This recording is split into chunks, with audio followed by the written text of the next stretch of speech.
de l'Afrique. Dieu a ouvert une fenêtre pour qu'on puisse s'en sortir. Mais les gens ne voient pas. Ils ne voient pas. Et quand nous on fait l'effort de parler, de sensibiliser, oui, les plus intelligents comprennent, mais vous verrez les idiots demain, ils vont nous insulter. Ils vont nous insulter, ils vont se moquer de nous. Parce qu'il y a des nègres qui sont comme... Vous voyez, c'est comme si nous, on a vu des nègres enchaînés sous des arbres. Leurs maîtres les maltraitent, la nuit ils partent les enchaîner sous les arbres, ils sont couchés là-bas. On dit on va aller les sauver. On fait tout le combat nécessaire. Traverser les champs de mines, les barbelés et tout.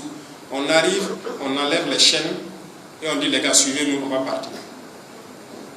Certains vont vous suivre. Mais il y a des nègres là. Il va crier, oh maître, il est venu me sauver. Viens remettre ma chaîne parce que je ne veux pas de problème. C'est ça. Il y a des nègres comme ça. Faites tout ce que vous voulez pour les déchaîner. Il va crier, oh maître, venez, venez. Il y a quelqu'un qui est venu pour me sauver ici, me déchaîner. Venez mettre la chaîne, moi je préfère rester avec vous. C'est malheureux. Et je parle à l'échelle de l'Afrique en fait. C'est malheureux. Moi, j'ai failli ne pas naître à cause de l'effet de ces gens. Moi, ma grand-mère, selon ce que je sais de l'histoire, elle était presque, je dirais, la ménopause, mais elle a pu avoir 2 enfants. Puisqu'elle avait plus de 50 ans. C'était un miracle dans leur village. Pourquoi elle n'a pas pu enfanter tôt? Parce que ces gens-là les avaient pris. Elle a connu la pénétration coloniale ici.